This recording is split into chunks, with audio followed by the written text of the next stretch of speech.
बिस्मिल्लाहिर्रहमानिर्रहीम। अस्सलाम वालेकुम दोस्तों।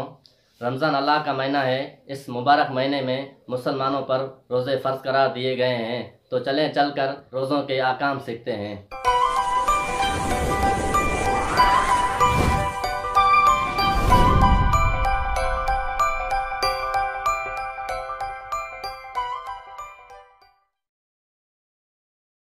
आउज़ुबिल्लाहि मिनश्शैतानिर्रजीम बिस्मिल्लाहिर्रहमानिर्रहीम अल्लाहुम्मा सल्लि अला मुहम्मद व आलि मुहम्मद।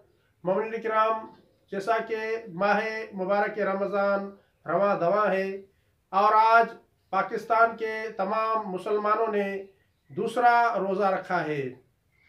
जैसा कि आप सब जानते हैं कि गुज़िश्ता कुछ दिनों से हम अपने यूट्यूब चैनल हुसैनी आवाज़ पर रोज़े के अहकामात बयान कर रहे हैं और हमने रोज़े के मुख्तलिफ मौज़ूआत पर आपकी खिदमत में कुछ बातें बयान की हैं।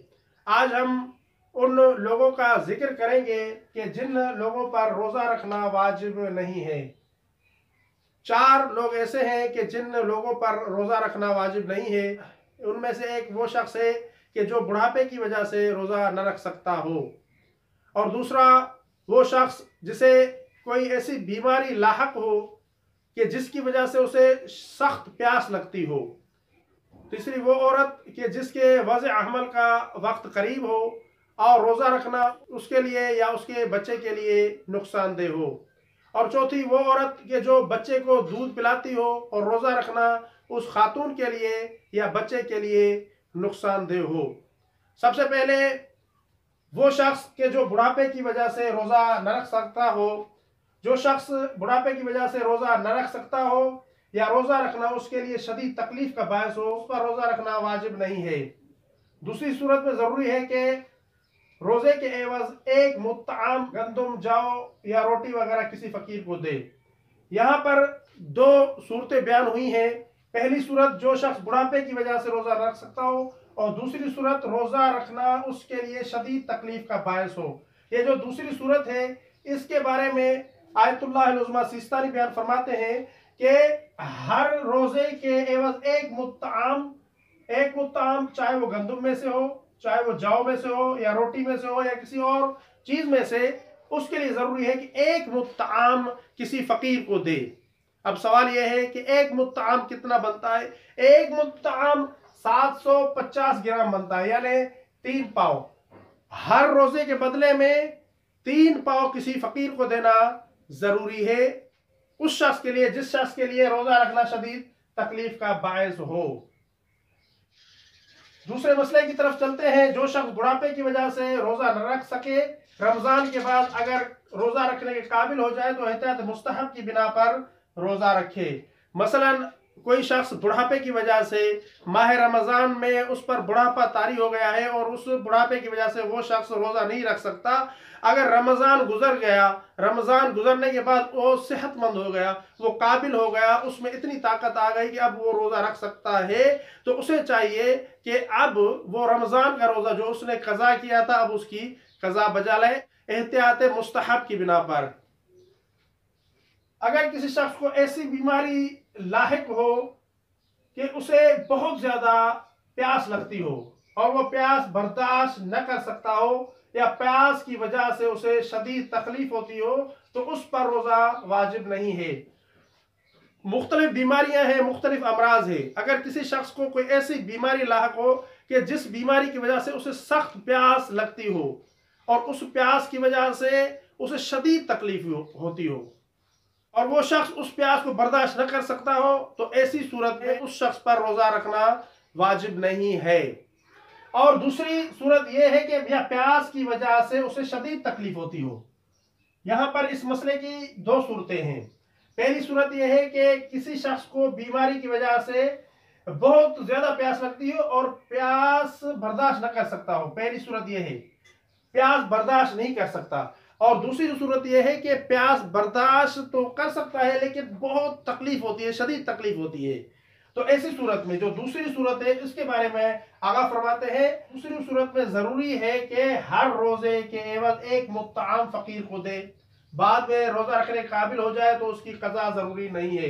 इस दूसरी सूरत में प्यास की वजह से उसे शदीद तकलीफ होती हो, तो ऐसी सूरत में उसे चाहिए कि एक मुत्तआम किसी फ़कीर को کھانا کھلائے، لیکن اس روزے کی قضا ضروری نہیں ہے، اس روزے کی قضا اس پر واجب نہیں ہے۔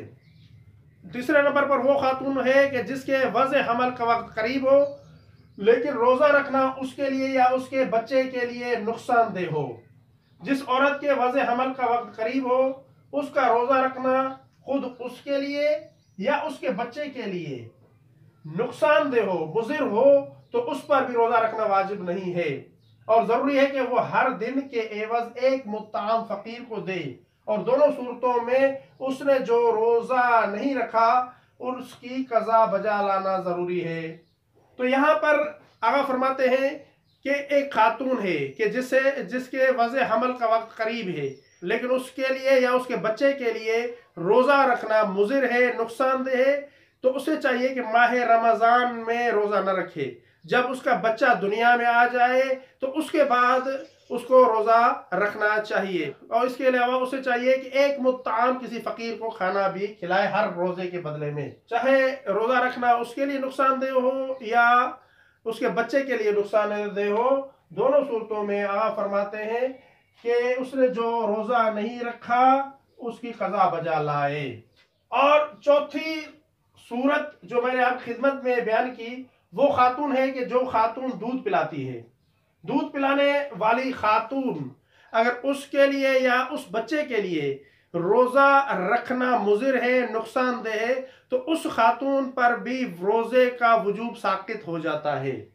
جو عورت بچے کو دودھ پلاتی ہو، خواہ اس کی ماں ہو یا دایا، مفت میں پلاتی ہو یا پیسے لیتی ہو، اگر روزہ رکھنا اس کے لیے یا اس کے بچے کے لیے مضر ہو تو اس عورت پر روزہ رکھنا واجب نہیں، لیکن ہر دن کے بدلے ایک مطعم دینا بھی ضروری ہے اور روزے کی قضا بجا لانا بھی ضروری ہے۔